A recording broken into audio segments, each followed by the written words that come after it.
Hard to discover new audience? Hello everyone, my name is Notepad Unknown, and I write games for fun. So what are we doing today? We're going to be working again on Carnival of the Urchin Queen. And as you see here, I did a little bit of work yesterday after the stream ended. I just wanted to get some little bits done. Notably hauntings. Hauntings were kind of odd because they are kind of like maladies or madnesses from games such as Call of Cthulhu or something similar to that. They're kind of like, oh, well, you have to act certain ways to do a thing. I'm not a huge fan of those kind of mechanics, but it was a request, so I decided to play around with it a little bit. I wanted to do it positive. I wanted to give it a positive reinforcement. Actually, I should say negative reinforcement, technically, as the character has to effectively exemplify their virtue and their vice.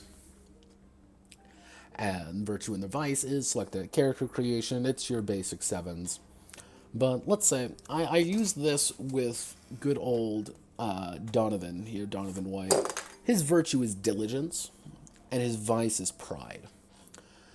Now, the idea behind it is that you are exemplifying it. You are kind of taking those aspects of yourself and bringing it up to about 200%.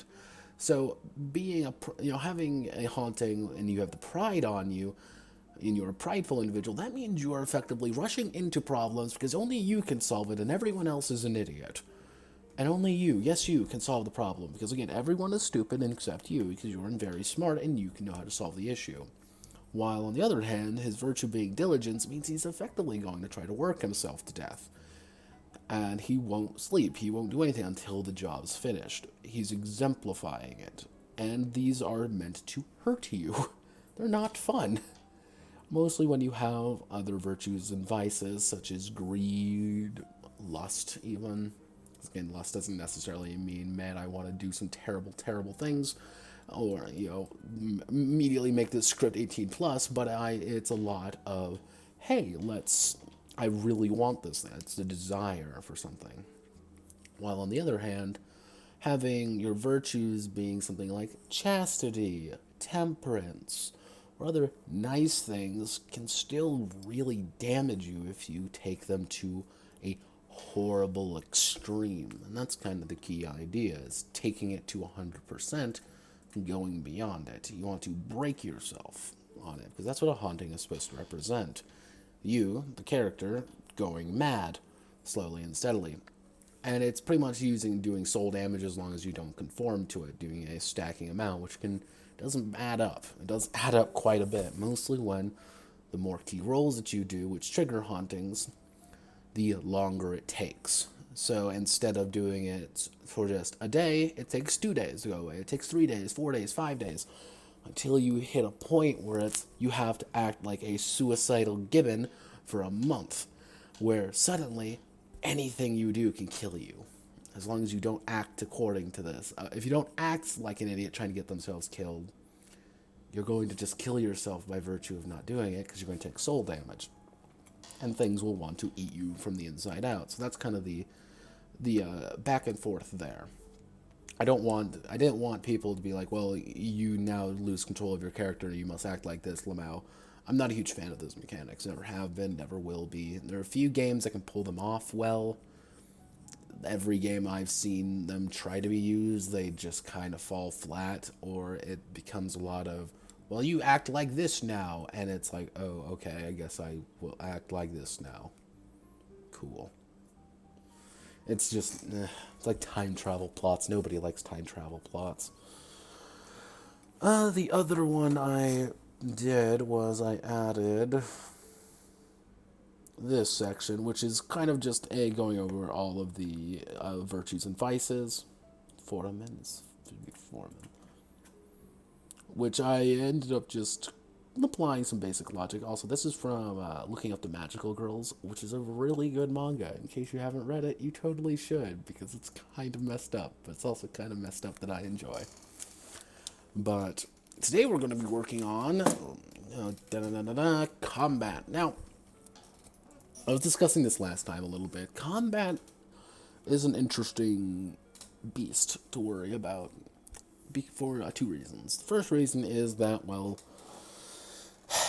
like it or not, a lot of the times when you're just like, let's do a magical girl game or magical girl systems or anything akin to that, combat is usually very abstract. It's a lot of, well, use the power of heart, or it's just like, well, you have to sacrifice 75 sanity points and explode and kill yourself to win. Yay! It's very flighty, or it's like really nitty gritty if you go into more of the super systems. So it's like, okay, that's one extreme. And on the other hand, you have games like Call of Cthulhu and a lot of those more Eldritch horror games. You get some of the logical conclusions of these games, like in Cthulhu Dark, which is you just lose, you just die if you try to get into a fight, and you don't have a clear advantage. Or on the other hand, anytime you get into a fight in Call of Cthulhu proper, it's a lot. There's a lot to actually consider. What are you fighting? Can you kill the thing? What kind of weapons do you have? And you have to really consider. And combat always ends up kind of being not something encouraged in any of those games. It's an investigative game first and foremost. While this one, with kind of more of the magical aspect, combat is not really to be avoided, but more of an assumption. And like it's something that's most likely going to occur, and there's not much one can really do to avoid it. So kind of using that logic there, how do you build a combat system that is satisfying? Well, the answer is you don't really. And this is one of the things one of the reasons I'm actually streaming tonight is because so I can rubber duck it. So I can talk to the great world of nothing and simply attempt to find the answer. Because I've looked through some games, and every game I've looked through does nothing quite clicks. Because the game I'm basing this off of is called Project Inchling. Project Inchling, ironically enough, uses the rough combat mechanics from a game called Neo Scavenger, which is very grounded, very back and forth, where a single hit can really send a character living or dying. And I wanted to really get that across with that system, because that's what made the most amount of sense to me. This, obviously, a little different. I have something in my teeth. It's going to drive me insane. What are you? A piece of food. Where there's a lot of little things to consider in this game, but the entire pitch of the combat was fast, deadly, scary. Cool, that works. In a game like this, fast, deadly, scary don't work. Because you don't want, effectively, I don't want characters to die instantaneously, because they're empowered, they're a little bit tougher, and they're protagonists. Project Inchling did have an idea that the characters aren't really protagonists per se. They are part of this world, and they are at its mercy, effectively. And if they die horrifically, it's their fault. So, it's a lot of getting the cake and eating it, too, which is difficult. Also, I see that there is someone named Absolute Marmalade in chat. Hello. I know who you are. It's a fun and exciting adventure of me trying to drink myself into a goddamn coma doing combat. Okay, let's do some more. Let's do some investigation. So, overall, our base assumption is we want something... Characters are strong, but characters are weak. So you have this dichotomy I'm trying to work with, and this is kind of the hardest part of this entire thing, is you have the dichotomy of thing weak, thing strong, how make thing happy. Where's the juicy middle ground to work with? Where's that succulent inner part that you can chew on? And I'm trying to think of a right game to actually even work with it. Let's see, what do I have? Let's do modern-ish. Because I have a folder full of games that I've just acquired over the years, from bundles and other things. And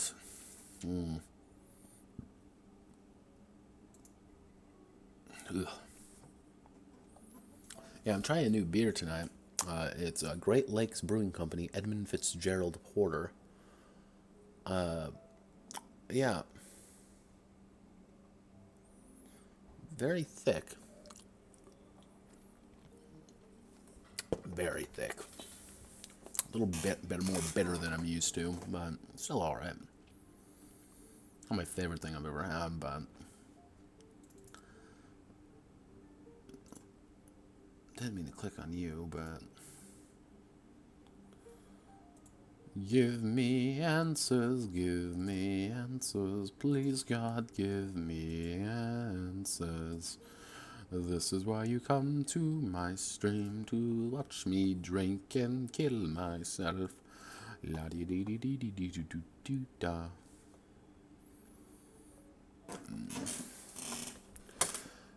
Let's see.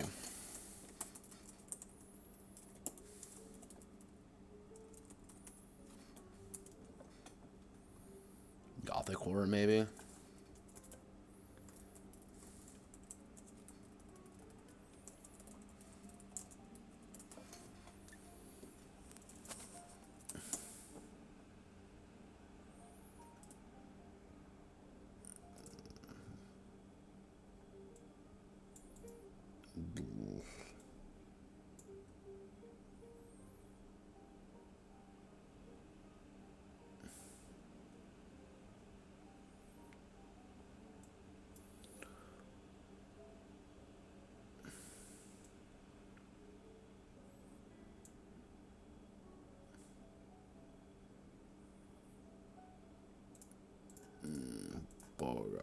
Bog. Not quite what I'm looking for.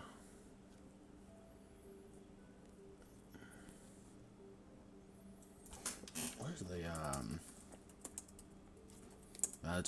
Magic tabletop RPG? Because there was one being worked on for a while. Oh, hello there.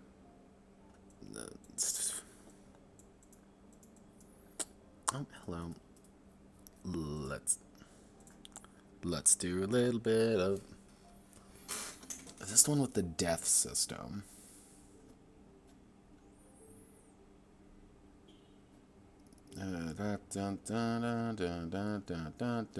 Please God, give me what I want. Let's see.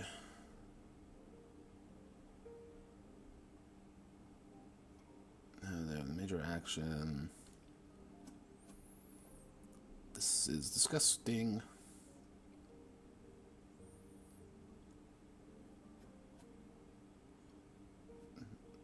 Okay, that's not the death system. Because there was one which was based entirely around a system called death. It was DEAF, and it was dexterity, endurance, agility. No, it wasn't agility. Astuteness. Like, there was quite a bit of. It was actually a pretty decent system. Kind of janky one, but it was decent. Can I have that?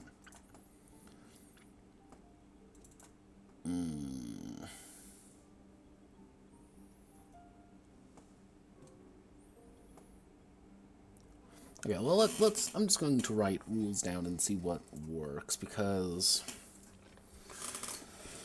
Let's see, so overall. Okay, let's close that down. Let's open up our handy dandy document here.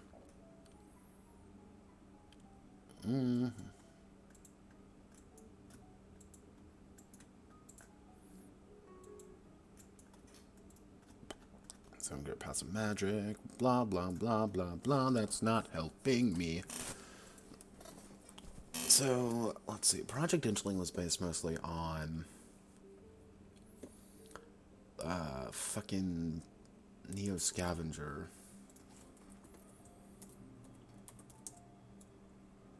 Stygian.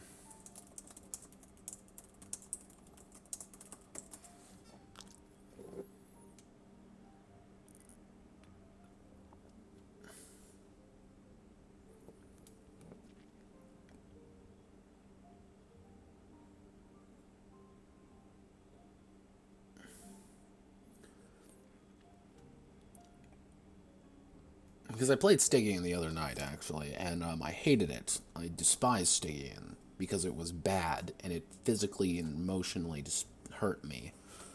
And I don't think that was the point of it, but... Actually, Little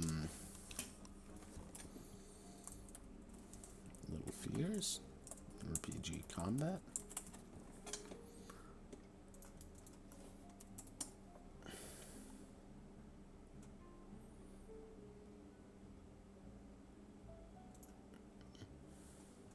Render onto notepad.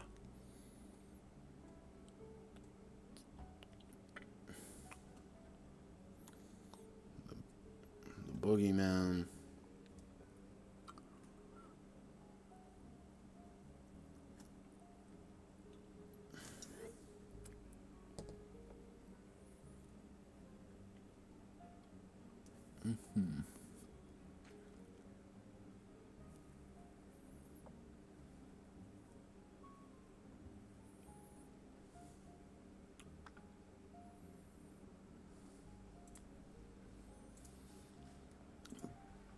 Bloody hell. Bloody hell. Okay. Okay, let's think.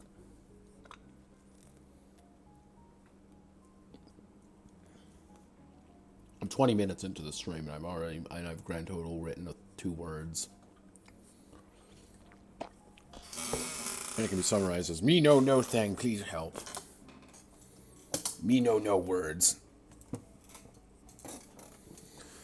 Okay, let's actually see. So, actually able to perform on their turn. These split up between movement, offense, defense, and communication actions.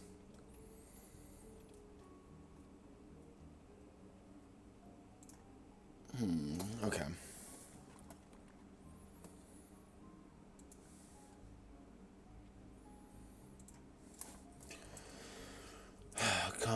Conflict is an inevitability.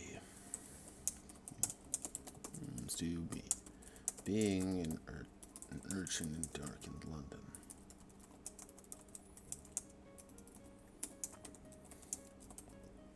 Whether dealing with other covens of urchins,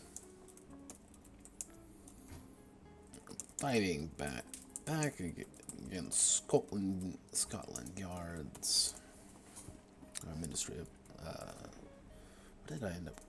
what did she end up calling it? Was I Magical Suppression Division?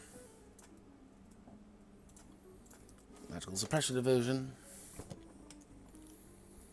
Or encountering hostile outsiders. When it comes to being an urchin in dark in London, or encountering hostile outsiders. When a conflict begins, actually, no, we're going to do a new paragraph. When a conflict begins, every character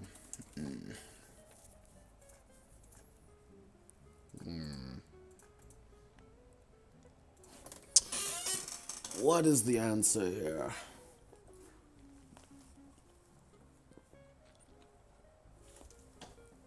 Because part of me wants to go very Eldritch, very Victorian in combat ideas, which is don't get into a fucking fight, because fights are going to kill you.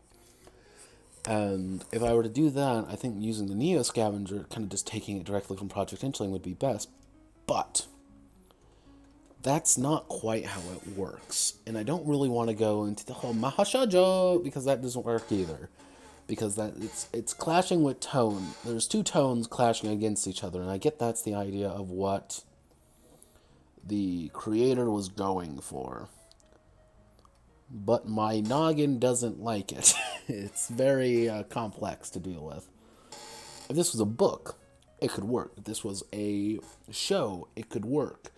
If this was even a comic, it could work. But the problem is this is a tabletop game, and we have to find a mechanic. We have to find an equation to make sure we equal a positive value. So, also, that's my co-host, Squeaky Ass Chair. So when conflict begins,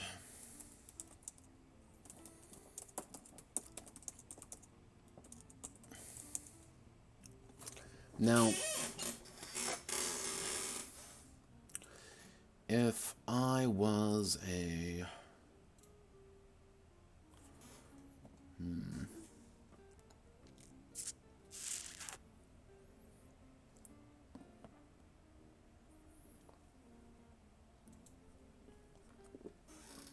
when conflict begins, every character has a set. Do I want to do like an action point system? Or do I want to take it from?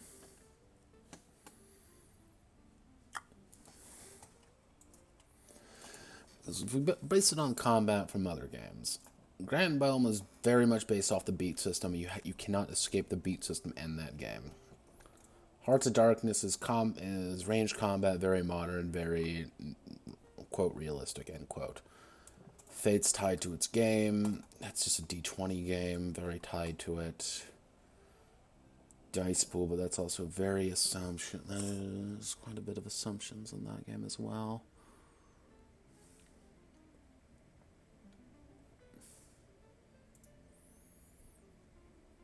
Do I have to just build one from the ground up? I think I'm going to have to build a combat system from the ground up. Well, fuggle ruckers.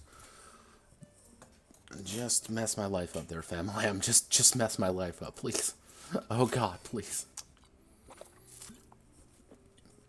This is why I drink, folks.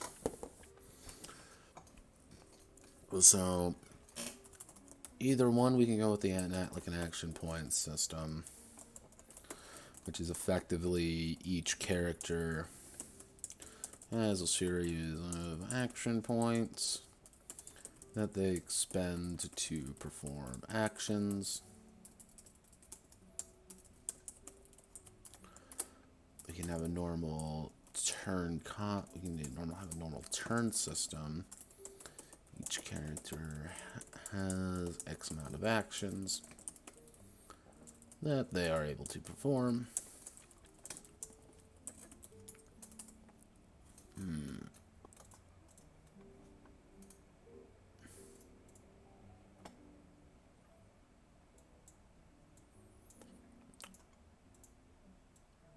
Welcome to the beautiful life of drinking myself into a coma.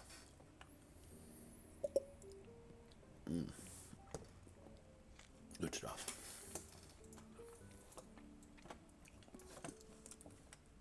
What we've asked here? A tick system, maybe?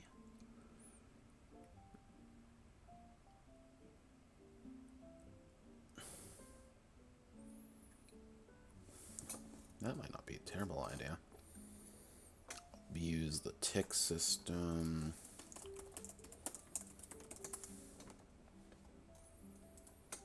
Let's do that. And we want to...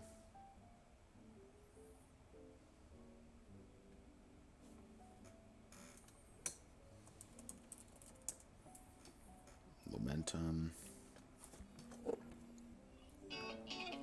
Oh, hello, phone. Give me a second, everybody.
My God, I think I have it.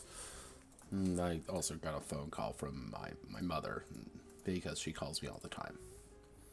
But regardless of that, I think I have it. My God. Alright, so we're going to have to rewrite this entirely from the top. But I think I know how to make this work. I think. You like number 7? We're going to go with it.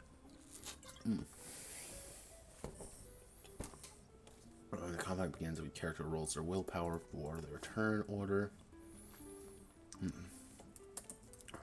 First, while the lowest roll. The turn order descends. Descends from the highest. If any character chooses to use a key roll during this time. Key roll. They will act when character. I'm not going to say that because you can assume any roll you can use a key roll on. Yeah.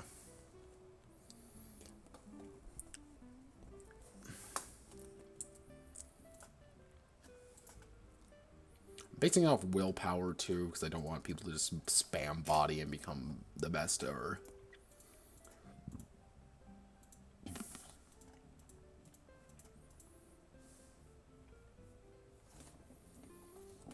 So what we're going to do is we're going to make an action point system. It's going to be 7 AP effectively. So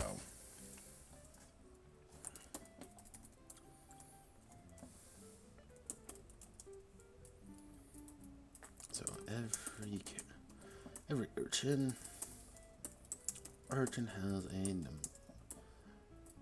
has 7 action points, which allows them to perform specific actions, move around the field of combat. Oh God, it's in my, oh gosh. And deal with the enemies in a direct fashion.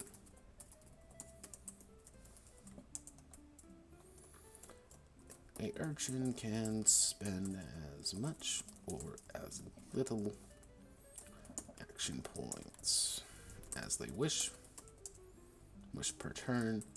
However, let's see. However, only 3 action points are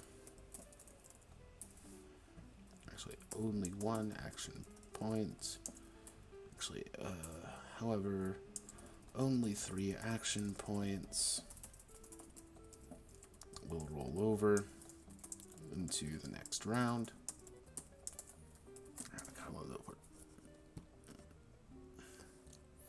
A little action per turn.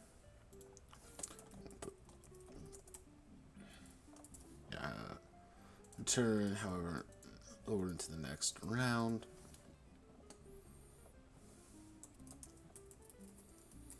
To a maximum of 13 action points. Action points total. Certain enemies and foes may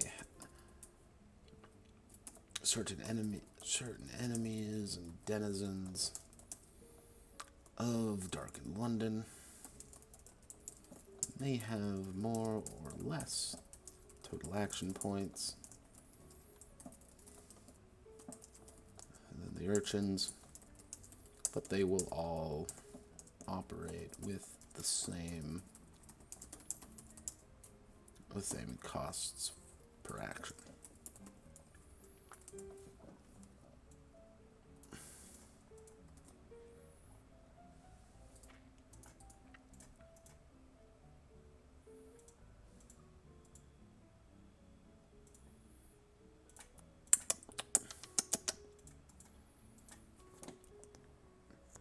When in doubt, just ruthlessly steal from another game.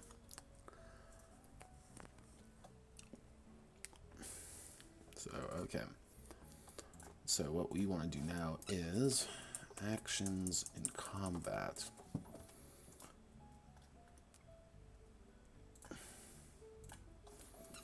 When in the heat of conflict, an urchin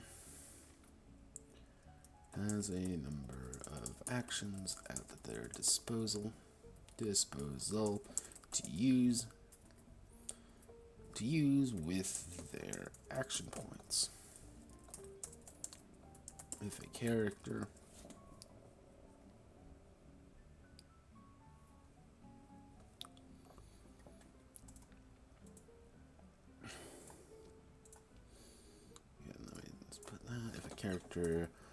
does not have the required action points to perform an action,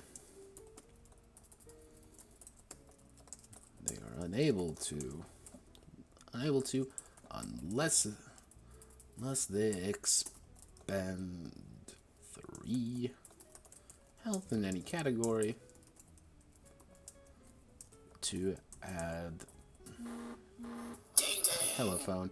Unless they expend 3 health in any category per missing action point.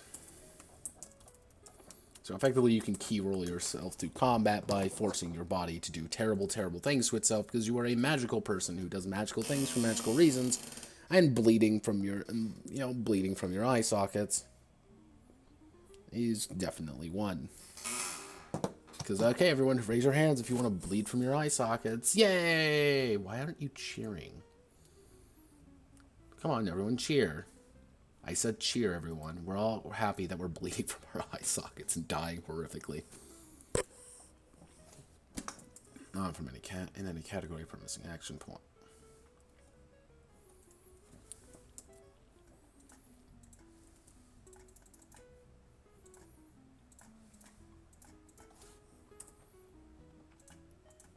Health. That's what I refer to it as health, correct? Health and well-being, yep.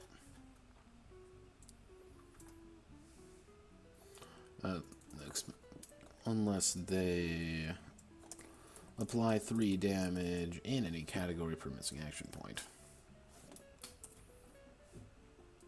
Actually, what I'm going to do is I'm going to make a new page for this because we're going to be adding.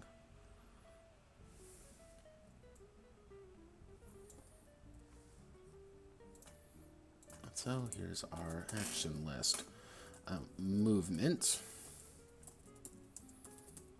Advance.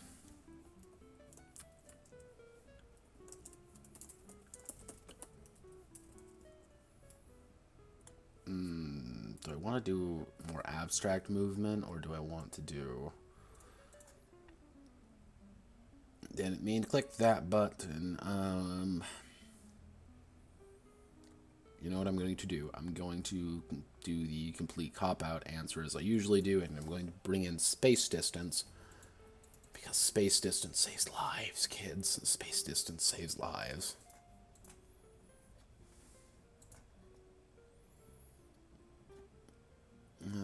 Space distance. Space distance.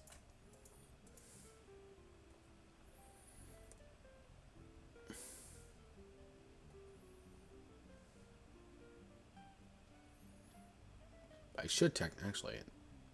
Oh, I can't use MDA on that anymore.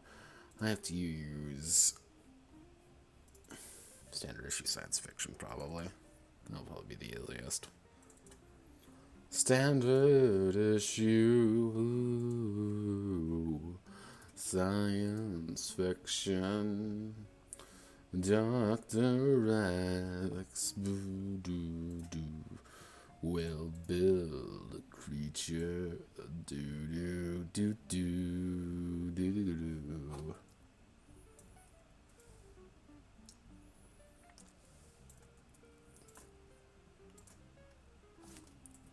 Put that right there. SD grids.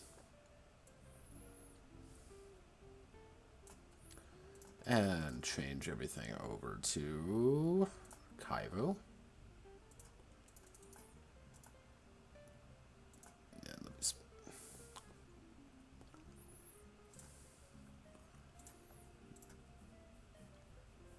and we'll just have to fix that. So, or do we want to use the project Angeling method?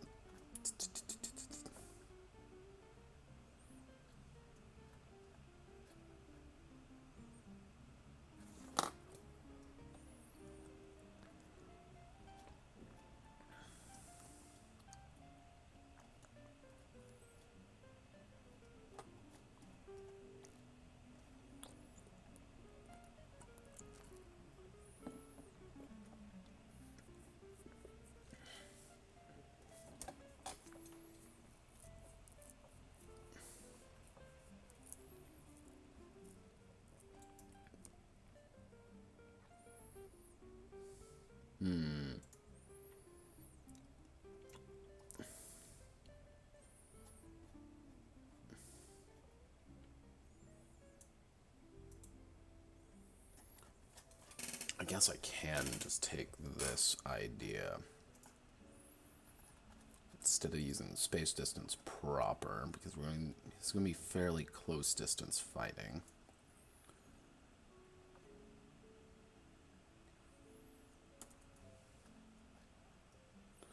There are times where, let's see.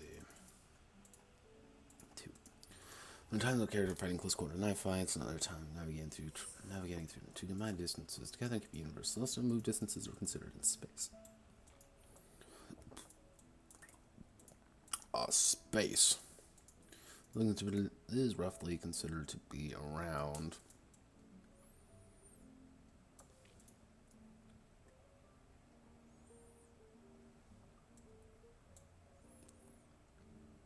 The usual assumption is you can move about 30 feet. If I can move 30 feet in a single round, let's say, so 5 feet, which I'm going to now put into 5 feet to meters, about 1.5 meters. About 1.5 meters. Let's see if I want to pander a little bit. What I can do with 1 meter. Space is relatively considered to be around 1 meter. Certain objects or locations may have limited numbers of spaces to occupy. And Urchin takes up 1 space, while larger creatures may take up to 2 to 6 additional spaces. They're in my distance system.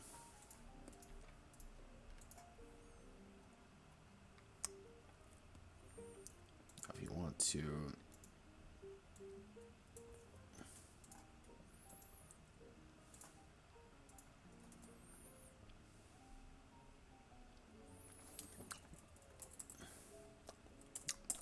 because we can. So, if the game master wishes to use space, wishes to use a grid, a single space is roughly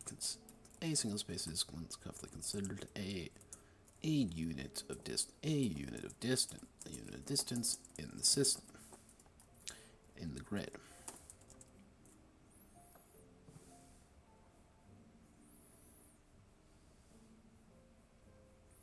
Yeah, just use grid.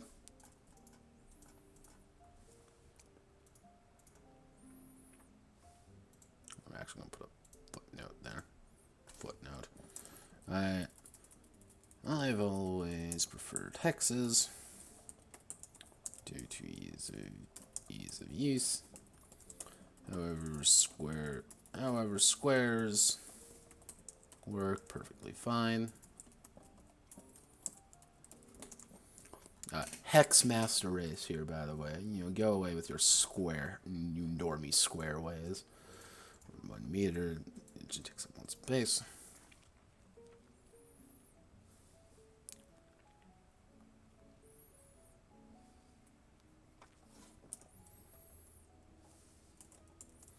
No 2 objects. They take up the same space unless the object is floating. In which case, which is floating, is actually it is aerial. In which case the object is fully. In which case the object is able to occupy the same space.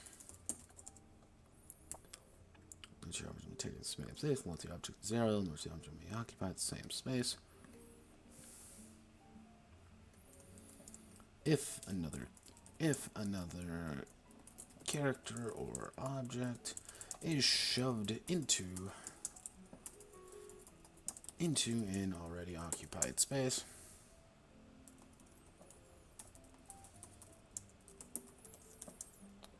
the current occupier is moved if they are the same size, but the one being moved ceases movement if they are smaller than the current occupier. Yeah, welcome to having to over-explain certain aspects of the mechanics, because if you don't, some things might get confusing and everyone gets sad. So, what I can do now is I'm going to go to Project Inchling, and I'm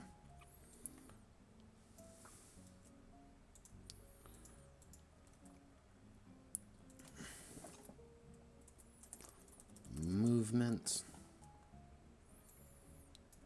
character moves 1 plus body, 1 plus bod spaces, moves 1 plus bod times 2 spaces. So if you have, minimum you're going to be moving 3 spaces with this, or you're going to be moving 5 spaces with this, and that's absolutely if you have absolutely no goddamn method of. Advance 1, hustle 2. Actually, what I'm going to do is just knock those 2 out. We have the stand ability, stand proud. And it's a character to stop from being knocked on the ground.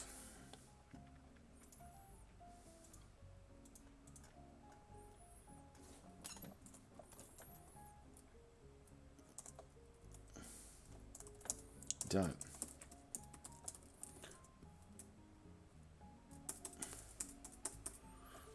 Actually, let's see. Active actions. During the character's turn, the actives are used by the character to manipulate the field and reposition themselves, damage enemies, or actually manipulate the field, reposition themselves, or damage enemies.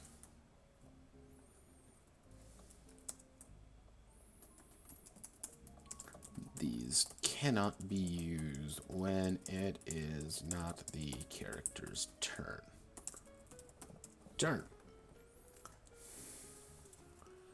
And then we have offensive.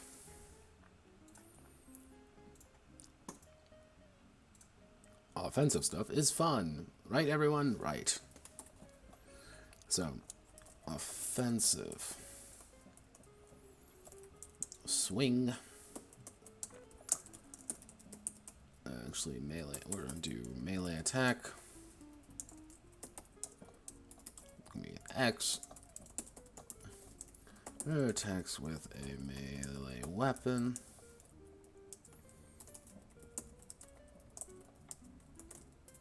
We'll deal weapon damage plus bod to the target. Ranged attack X. The character attacks with a ranged weapon. The attacker will deal weapon damage. We'll do weapon damage to the target. I think like the T should be target. Shove.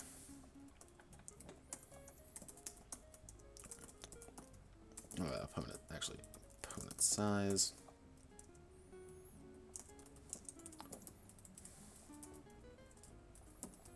Actually, no, it should be 2. The character, while in melee range, while 1 space away from an enemy, shoves the enemy away 1 space.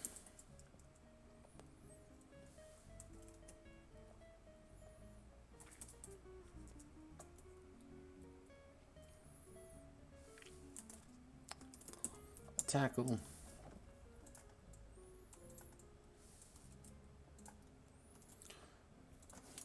We're going to make that 3. Tackle. The enemy leaps at their foes, trying to bring them to the ground, and oppose bodvert.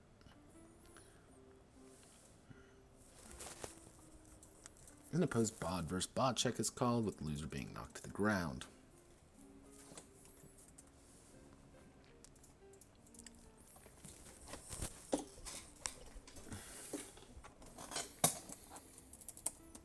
Offensive spell X.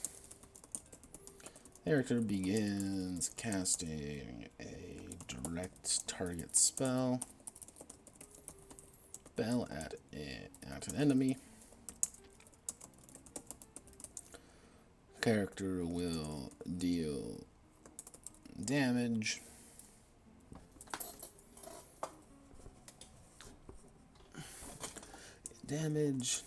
So will deal damage.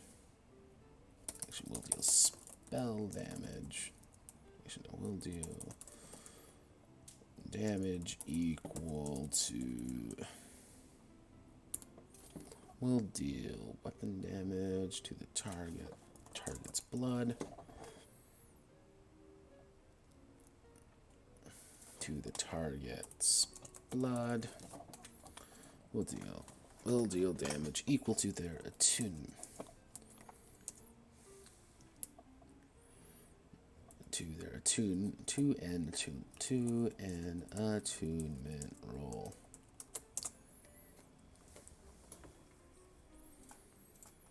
So technically, what I mean by that is, say I'm going to attack someone. I'm attacking you with a spell. I'm casting Fireball at you, for example.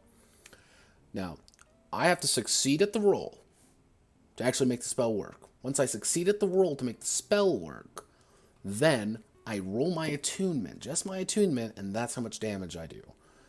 Spells are unreliable in combat, but they can also be incredibly powerful. It's kind of based on what you're going for. So that's why you want to do a lot more setup with spells rather than like directly saying I cast Magic Missile at someone. That's not really what this game is about. It's not about casting Magic Missile. It's about, okay, we're setting up these spells, we're setting up everything, and now we can do that. Now we're doing big damage. Now we're hitting people. An offensive spell.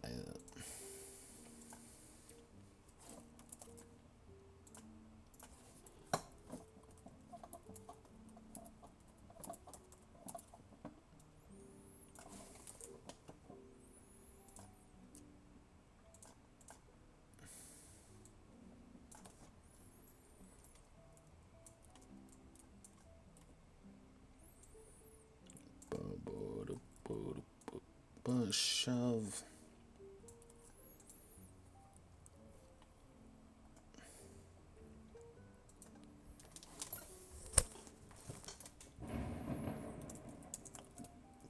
Dash.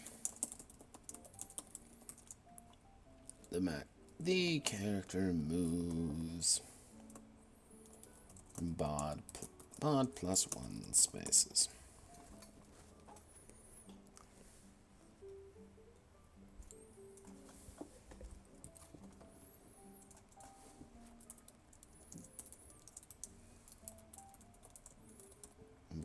vulnerable. Is considered vulnerable. And then we go to defensive.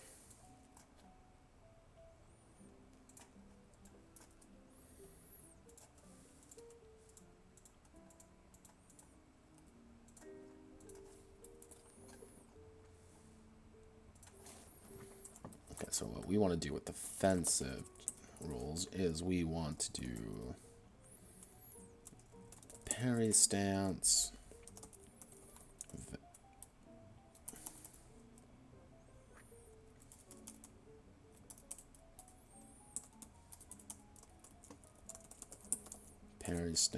or guard. X.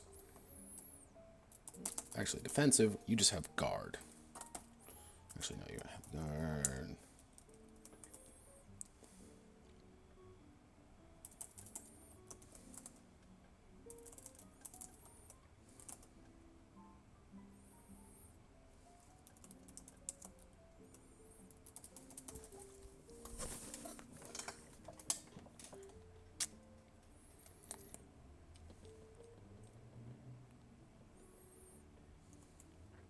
Guard and parry. Guard.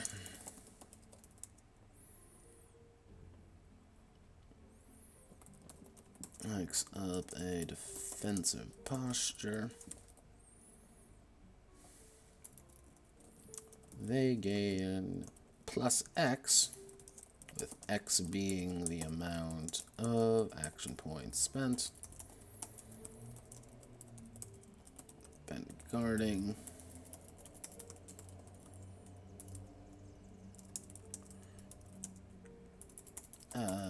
Let's see, yeah, strikes with defensive posture, they gain plus X, with X being the amount of action points spent.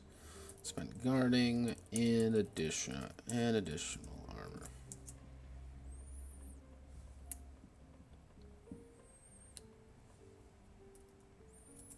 Yeah, in armor. Actually, we'll tool out this damage reduction. Guarding is supposed to be kind of like your, I'm putting up a little shield here, like you can't hit me. Nah. Actually, the character themselves to parry an incoming blow using their weapons. How do I want to word this? Using their weapons action point value. The character gains plus X in their. The character is allowed to make an oppose bod check to oppose a melee attack. So pretty much guard is your I am safety. I'm going to just expend a bunch of things to not take any damage. Well, parrying on the other hand is your little bit more safety. You could say the safety dance of being this like, well, I'm going to gamble a little bit here. You know, they can try to hit me, but I'm going to roll my parry. You know, it's like if you're really strong and really big and tough, you don't really want to guard. That's not what you're meant to do. You're meant to parry because you are a better fighter than other people. If you're really weak, guarding may be the only thing keeping you alive. So that's kind of the relationship there. This is kind of a janky combat system, not gonna lie. I think it should work. That's the oh god, why do you do that? That's the optimal kind of technically I should do advanced dash stand, and now we go to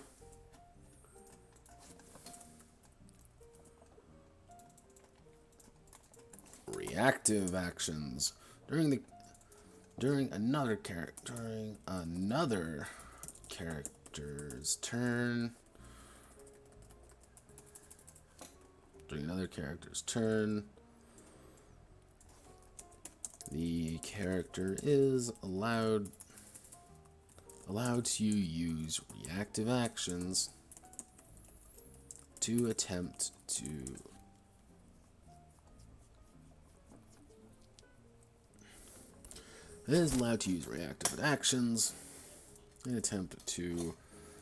dodge or hinder the enemy's advances.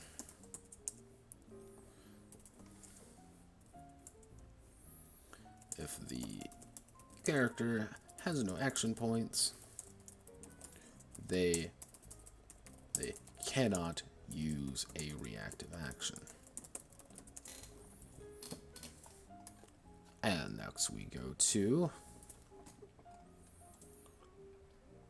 scroll up a little bit. My one beer is down. Time to bring out the other beer because Notepad need drinks, because Notepad no drink, Notepad no have drink, Notepad need drink.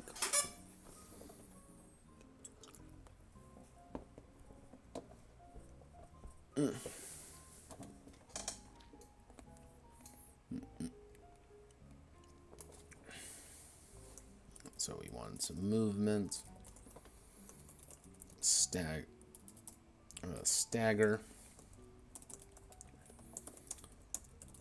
The character makes a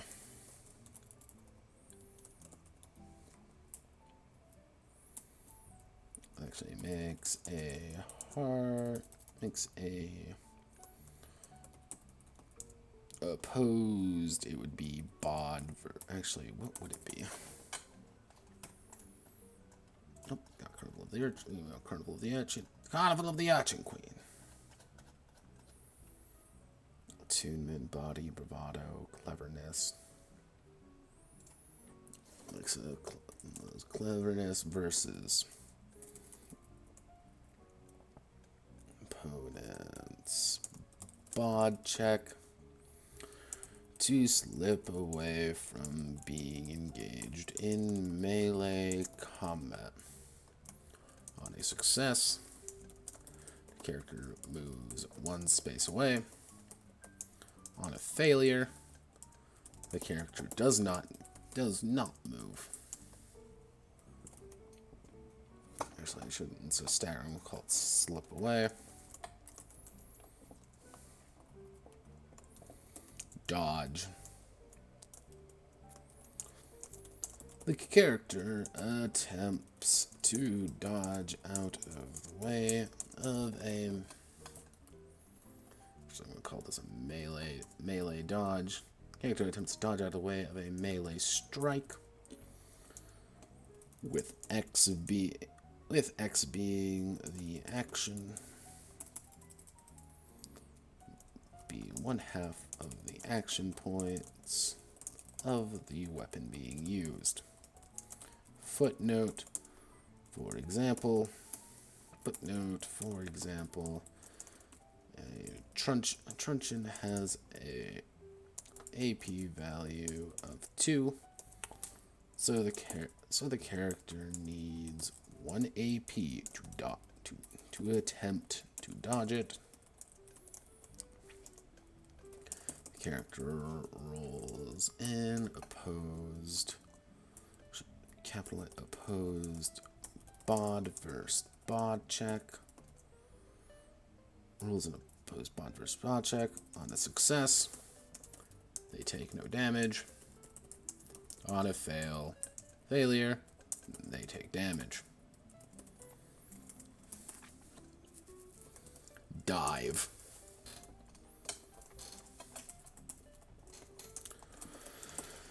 The character dives out of the way of a ranged attack, moving one space, and being knocked onto the ground. A character cannot dive while being knocked on the ground. So, What do I mean by dive? It is, oh no, someone has pulled a gun on me. Or someone is casting a spell at me. I'm going to dodge it. I'm going to throw myself onto the ground in an attempt to dodge out of the way. Now, if you want to be optimal about things, what you do is you attempt to force them to dive, or you knock them to the ground and then you blast them because they can't dodge. The diving is kind of a gamble because you could dive around, but you're on your ass suddenly. And since you're on your ass, you're going to get bunched. Because you have to spend, you guessed it, an action point standing back up. And if you have low action points, or you have no action points to really spend anymore, you're on your ass until your turn. Which is painful for everyone involved.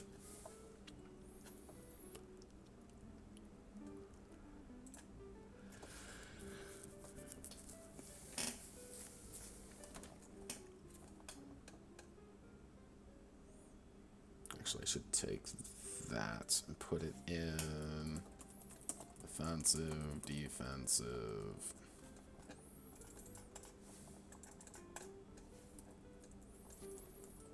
Count. Actually, we're going to do counterattack.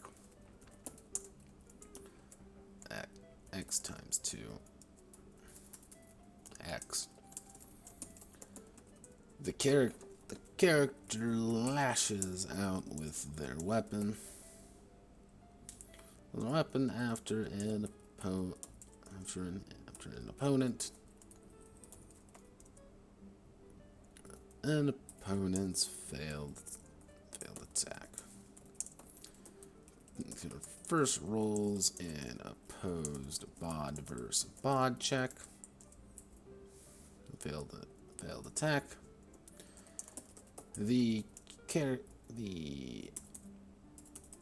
X equals the character's weapons action point value the character first rolls and impose bod versus bod check on a success. On a success, the character rolls damage against their opponent. On a failure, the opponent's attack connects.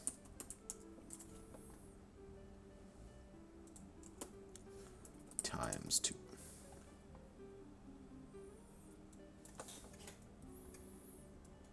If you have a really light weapon, this works really well.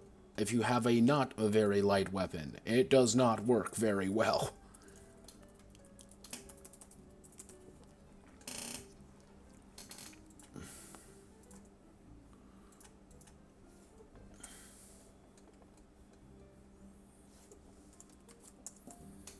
Block.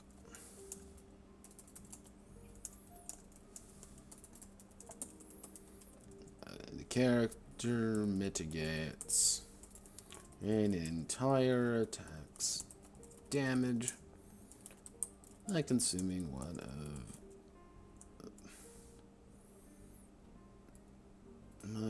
by consuming a tool in their arsenal.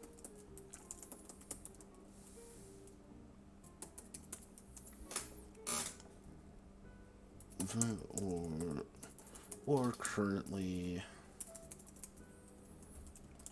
active spell.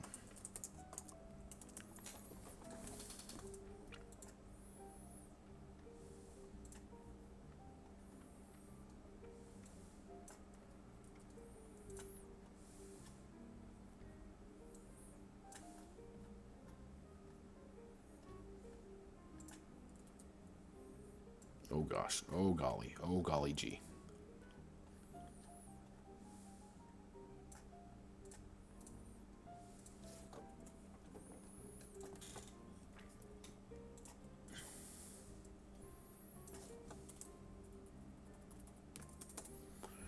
So pretty much this is a game about managing your action points. The more action points you are able to manage and keep effectively, the better you are. If you are and bigger enemies, you know, think a big think idea. Bigger enemies such as bigger outsiders, even some adults, they're going to have just. Actually, I should just say defensive, not defensive. They're going to have plain flat, just more action points to work with, and that's how they're going to beat you.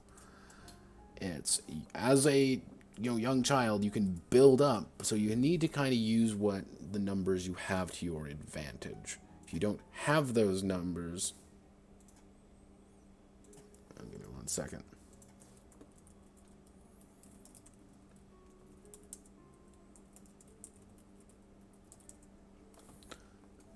That looks horrifying and intriguing. The Punjabi onion salad. It's horrifying. That's frankly disturbing in many ways. Man, I've gotten a lot of, like, random people showing up in this chat. I don't know why. It's literally just me talking to myself. Not even that interesting, guys. Don't know why you're here. Unless you're here for my sexy voice. In which case, why? People keep accusing me being like, why don't you do an ASMR channel? I'm like, I'm not insane. Have you seen those Asian women do ASMR? Man, I could never beat that. Okay, let's see. How do we lure? Conflict, got Grizzly Splendor. Okay, we got Space Distance. We have that. Combat turned out a lot easier than I was thinking. I also got a little bit more room to maneuver with it as well. Okay, so next, I might just do equipment off screen because it's going to be the same fucking equipment as it usually is. But overall, this should work, as the core idea is that what I'm thinking about doing with equipment is making it so that characters who wear a lot more armor have a lot lower. Pretty much, you're sacrificing into your total amount of action points for wearing heavier armor. So you're not really encouraged to wear super heavy armor. That means you're kind of also encouraged to not really get into fights because you don't have that much armor, and you're also encouraged to guard. So you're kind of in this double moment where it's just like, okay, well, I can use my remaining 3 action points to guard, or I can sit back and hope that I don't get hit, so I can use those 3 action points next turn. And I'm hoping 7 should be good enough. I'm going to actually probably lean toward weapons being a lot smaller in action point values, with lower damage, easier to use weapons being significantly less AP, so you can get multiple attacks in per turn. While something like a really big weapon obviously is going to be a little bit more AP. But it's like, yeah, you can absolutely shred anything you don't like. Problem is, they're also going to be able to shred you just as fast. And, like, you may have a maximum of 13, but an adult has a maximum of 18. And an outsider may have a maximum in their 20s. So all that armor they have, and mitigating all the lesser amounts of action points they have, they're just like, we're fine. We have all these action points to work with. But wait a second, what do you mean they have 15 armor? And what do you mean we aren't doing any damage to them? Oh no, we've got to kind of rethink of how we're going to approach this situation. So that's my plan there. It's not looking too forward to some of the littler bits and bobs, but equipment's always going to be difficult because you always have to balance damage versus health and stuff like that, which, if everything goes according to plan, I should be fine, and I should be able to wrap everything up by tomorrow. But thank you all for watching. We're about an hour and a half in. We got a lot done today. It didn't look like it. It doesn't look like it. It looks like we just got 2 pages done, but we actually did quite a bit. We actually fiddle around with action point economy, which is always a fun endeavor, which is going to require a little bit of bookkeeping on the game master's part, but the numbers are going to be small enough where it's not going to be like, well, I have 30 action points, and if I use this, I reduce it by 12. Like, no. It's going to be, I have 7 action points, I use 3 to move, boop, boop, boop, and then I'm going to use 4 to you do an attack, and I've used all my action points. Very simple math. You regen 7 at the beginning of every turn, and plus you have 3 if you've used any. So you don't want to like save too many of them, but you want to save them, but you also don't want to save them, because if you don't save them, you will lose them, and you're not doing as much. So it's kind of that back and forth, where smaller weapons with lower action point values may not be doing as much damage, but you're able to do things like parry with them a lot easier. You're also able to do attacks with them. You're also able to do counterattacks. So thank you all for watching. Hope you all had a wonderful time. Everything will be going on YouTube. And I hope to see you at the next time. And good news, I just got another subscriber on YouTube. I'm making it, everyone. I'm officially at 14 subscribers. Okay, everyone, come on, give me my simp bucks. I am desperate for simp bucks. Please. Oh God, no.